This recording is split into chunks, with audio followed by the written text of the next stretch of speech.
Hello and welcome to today's video. This week would have been my 10-year wedding anniversary, so what better time than now to talk about relationships, co-parenting, separation, and do a little update. Kind of mad that we didn't make it to 10 years just because that is such a tidy number in my brain. Obviously, it is also very sad that, we envisioned our forever together and now that is not an option, so it is sad in a serious sense as well, obviously. But today I'm going to talk about where we're at now and sort of the process that we have been going through. We have been separated for almost a year and a half now, and it does not feel like that long. It still feels really fresh. Kind of makes me think about people who go from a relationship and then 3 months later, 6 months later are then jumping into another one, what kind of state their mind might be in. But obviously everyone's experience is different. We have young children together, we still see each other every single day, and I feel like this plays a major part in how things are going for us. So we have had our fair share of downs during this separation process, most of which happened very soon after we separated, where emotions were really high. But now things are quite amicable because we have young children together. We do see each other every single day, and I have been listening to podcasts and everyone recommends no contact. If that was an option, then I think definitely it's something that I would have tried to do, because it is very difficult to move forward when the person that you were married to for 8 years is someone that you are seeing and interacting with every single day. It did take a really long time for me to separate the emotions from the person. In the beginning, everything hurt, everything was impacting me, everything was affecting me on an emotional level, and it wasn't until I think it was like way back when I did a video, like a Q&A about our co-parenting and stuff, and in that video I said I have shut off things emotionally, and from that point onward I feel like things have been so much better. But it was really hard to get to that point and to actually action it. Like, even once I decided that I was just going to stop letting my emotions play a part in our separation anymore, that I was going to stop feeling for this person. It did make things easier, but it wasn't like an immediate switch. It was a decision that I had to action for a little while before it felt natural. Initially, I found it really hard not to have those immediate responses to the person of the pet names that I would call them and how I would greet them and how I would physically touch them naturally when I was in their presence, and it took a long time for me to force myself to stop doing those things. A lot of the time it made me feel like I was being a mean person, because if I wasn't being like overly nice, how I usually would have been in the relationship, then it felt like I was having to be mean by dulling down my responses, not looking happy to see them, not greeting them in the way that I would usually, using their first name. Like, it felt so weird.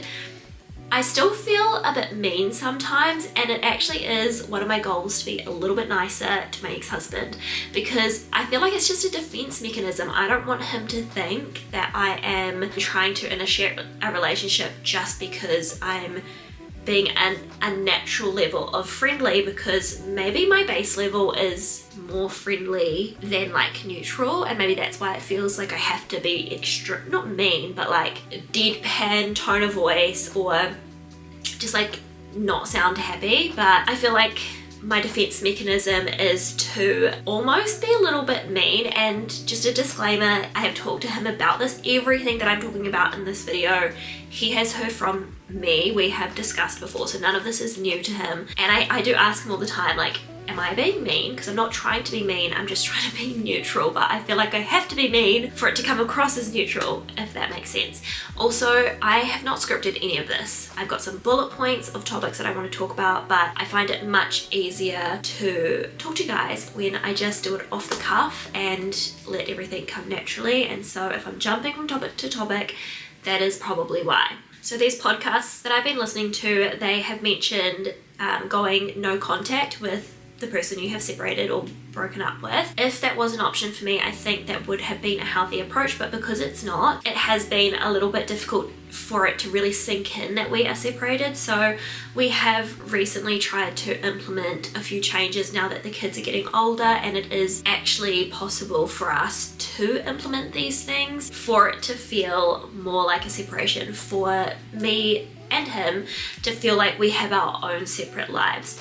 I will say though that the kid's dad wants to be involved with his children. He wants to be present. He wants to come over and spend time with them, and I really admire that about him, and I'm really grateful for the kids that they have a father who wants to be present just for even like the simple, mundane, everyday parts of their life, and he values that. I think that's really special for them, and so I really try to accommodate that. I don't want to get in the way of that relationship, rather than just having him come over for a specific activity or a specific play date. So now that the kids are older, we have tried implementing them going with their dad and doing more stuff, or me leaving the house when he is here. So that has definitely made things a lot easier in terms of accepting the separation and it actually starting to feel like a separation. It's literally almost a year and a half, and we are only just actually able to feel like we are separated because we are implementing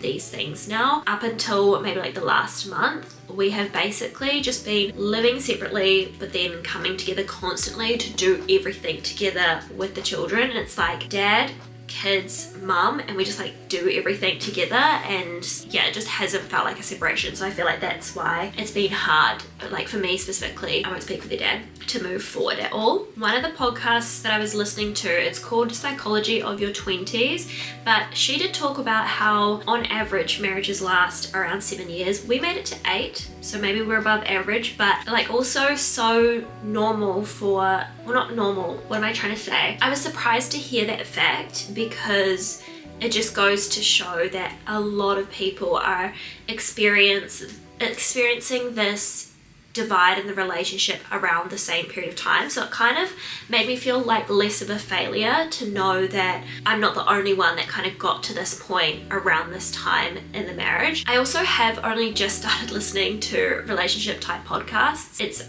only recently that I've kind of got to the point where I want to be listening to that sort of thing. Most of you will be following me because you will know about our baby girl having passed away, and I have talked really openly about my grief and how I experienced life since she passed away. And for me, being in this life is a really difficult thing to do. I am every day trying to, basically doing whatever I can to survive. That's not the topic of this video, so I won't dive too deep into that. But when we separated, my thought processes, or the way that I was approaching surviving this life, had to change, and it has impacted my grief a lot.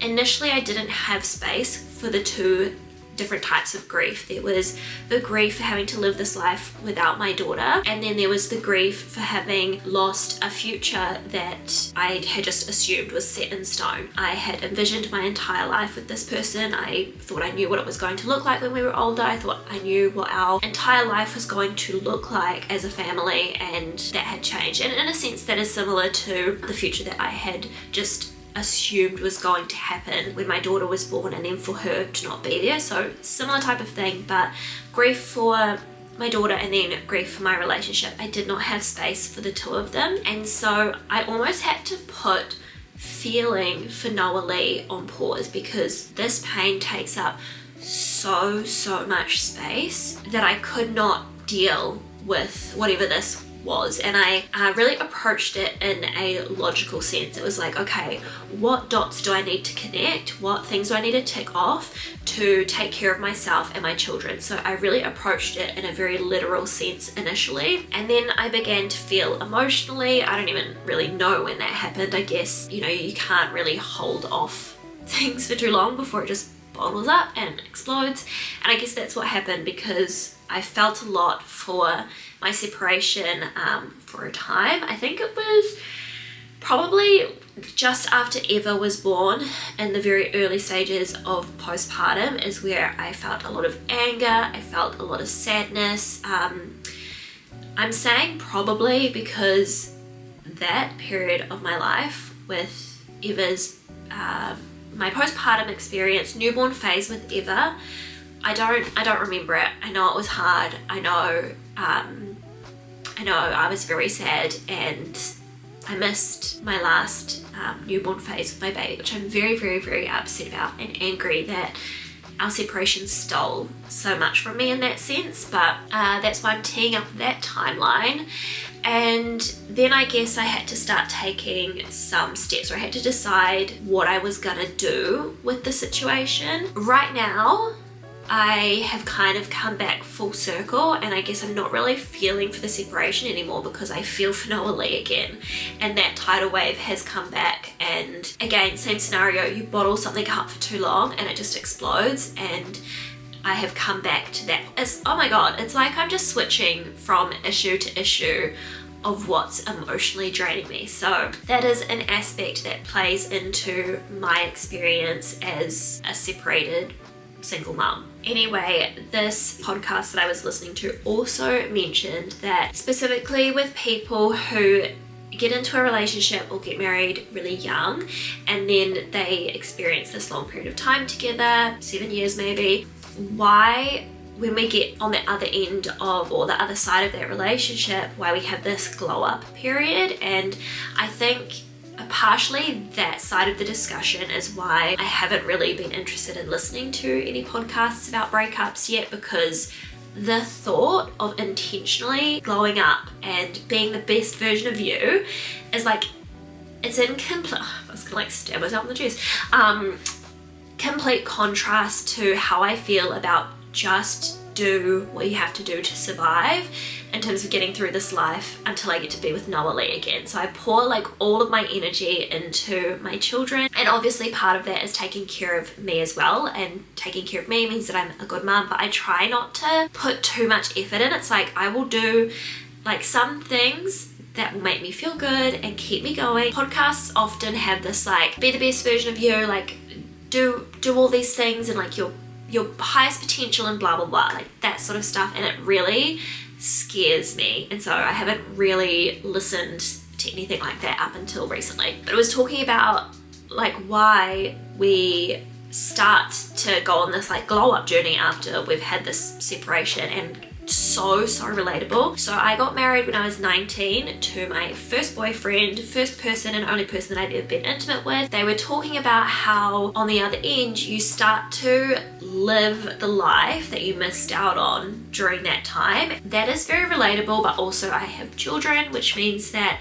my options are limited, but I'm trying to figure out who I would have been or who I am as an individual and not just wife and mother. So doing that and being on this like personal journey of figuring out who I am alongside living with grief, it has changed the way that I've approached each day. I guess rather than just like letting the days pass and looking at each day as a survival method, or like what I'm gonna do to survive each day, I'm actually doing things now like that are extra, and it seems like extra to me. It may not seem like extra to everyone else. It might be like, that is the whole point of life, you should be doing that. But for me it feels like extra, and so that's a little bit scary. I also kind of feel like I would have lived my life that entire way had we not separated. I had always believed that my sole purpose in life was to be a wife, be a good wife, and be a good mother. And so I had achieved those two things, and I was doing those two things, and that's the only thing that I had any focus on, was be a good wife, be a good mother. And I wasn't really thinking about myself or what else I might have wanted outside of those two things. And I think I would have lived my life that way, and especially after Noah Lee passed away, I would have just trudged through life with that mindset had we not had the separation. And I really do not like the phrase everything happens for a reason. I really do not like that phrase. I feel like I don't have to explain myself why, because, well, I'm just going to say it for those who might not know, but obviously there is no reason good enough why my daughter had to pass away. Nothing good that has come after Noah Lee's passing makes up for her having passed away. And on the topic of my 2 children that I've had since Noah Lee passed away. In my mind, had she not passed away, I would have had my 2 children. I would have just had them on a different timeline. That is how I view it. I don't like to think, well, if Noah Lee didn't pass away, then I wouldn't have Echo and Eva. Even though I really don't like that phrase, I do feel like that is a positive to have come out of our separation, is that it flicked a switch in my brain, a positive one, where I started to approach life differently. I started to think about what I wanted outside of being a wife and a mother, and I've started to think about who I am as an individual.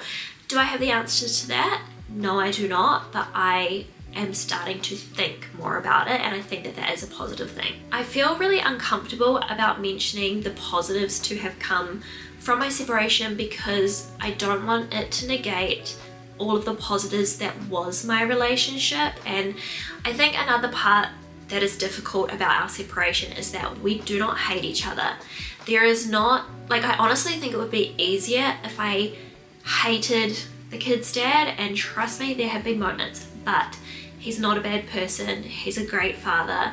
But the fact that since we've separated, I have felt better, that should be all I need to know, is that right now I feel good, and good in a relevant sense, because obviously with my daughter having passed away, it's not as simple as that. But the fact that I've felt better since separating should really be all that needs to be said, and that is why we're trying to amicably move forward and figure out what our dynamic is going to look like from here on out. Because why would I go back to a relationship just because it wasn't bad if right now I'm feeling better with the situation that we have ourselves in? And I do think that it is because we are amicable, because the dad is involved with the children. And if we didn't have those things, then it would be a different story. Even asking that question out loud, I would not have had the confidence or the courage to leave my relationship if the kid's dad hadn't have left me first. I'm grateful that he did, and at the time I just thought it was going to be a heat of the moment phase, that we were going to talk and work things out, and that the goal was going to be to get back together because our family needed to be together. Our children needed their parents to be together. Now I realize that had he not done that, I wouldn't have realized that there were some things that really needed to change for it to be a healthy relationship. And so I will not go back to that relationship the way that it was. So with that being said, I'm taking all of this time to focus on me. I'll talk about dating in a second, but the way that I look at it is that if I were to start dating with the intention of being in another relationship, that I would lose this opportunity to truly focus on myself, to do things exactly the way that I want to do them, to have rituals and routines and goals that are solely focused on me. And obviously being a mum, that is more difficult than if I was just single and separated. I just have to be a lot more intentional about how I do those things, but it's much easier than when I had a partner and you also have to consider them. It is still a little bit difficult though, because we are so involved in each other's lives, and so I just find myself naturally taking into consideration the kid's dad still, which you might think, you know, oh, that's just a nice thing to do, like it would be rude not to. And yes, as an isolated thing, it is, and it's why I find it difficult not to do this. But when there are a lot of things still impacting you that shouldn't as a separated person, then that's where it's like, okay, I need to step back and some things need to change, which is why the whole more co-parenting structure and stuff that we're trying. Like, we are still testing things out. We're still in the process of figuring out what works for us. I don't think we've reached this end point, if this end point even exists, of like actually knowing, oh, this is what separation feels like, this is what life is going to be like going forward. Okay, on the topic of dating, very boring update because I'm just not there yet. Again, like I'm really maximizing this time to focus on me. One, I'm not ready to get into another relationship, and dating doesn't have to be with the intention of being in a relationship. I'm aware of that, but I do take it very seriously. It's just the type of person that I am, but I have children, and so it is a serious matter to potentially have another adult coming into their lives, and also to have my time split even more and potentially take away time from them. So there's just lots of things to consider that I'm not interested in needing to consider right now. Obviously I don't want to be alone forever, but genuinely I'm just loving being alone. And I've realized in this process that I'm capable of so much more than what I realized.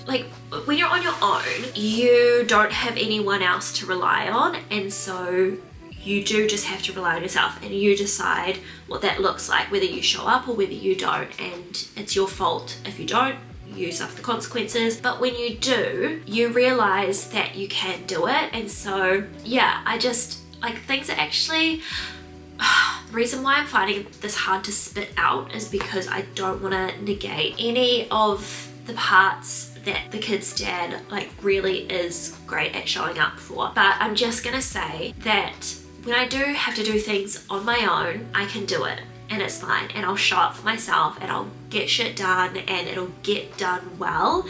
And honestly, sometimes it's easier because occasionally if I'm not complaining about things and being really verbal about how exactly I need things done and what exactly I want, then sometimes it can also feel like a burden, having another person to consider, to instruct, to take care of, to wait around for, to factor into things. Sometimes it can just be easier on your own, but that's not our reality. We have a great co-parenting dynamic. Their dad does show up for the children, he does want to be involved, and he is helpful. And sure, I have to complain about some things sometimes, but that's a fair trade for having him in the kids' lives. I just wanted to say that if I did have to do it on my own, that I'm quite comfortable with that because I've proven to myself that I can do it. But also glad that I don't have to do that, and fortunate that I don't have to do that. I saw this, was it a quote somewhere maybe, or I saw something online and the quote on it was, "A good man is just an average woman. All the things that men get praised for, women just do." And so when it comes to dating, when it comes to having people in my life, this is my approach to it right now, is that I'm really enjoying how I'm doing things and what I'm doing and what my life feels like. And so if you are not going to majorly benefit me right now, if you're not going to come over and make my life easier, I don't want it. I don't need it. Is that mean? Is that me being mean? Because I often, I've said this to the kid's dad, I'm like, look, when you come over, you need to be making my life easier, otherwise you don't need to be here. Yeah. Anyway, I'm trying to be nicer to the kid's dad, and I feel like that is a fair thing to say. Yeah. Anyway, that is where our co-parenting relationship separation status is at. In this country, you have to be separated for 2 years before you can file for divorce. So we're almost at the 2-year mark. That's my little update. I think I touched on most of the points that I wanted to. If you have any questions, pop them in the question box. But it's a question box, just put them in the comments. And yeah. Anyway, I hope you guys enjoyed this video. Just a little girly chit chat, and I will see you guys next time.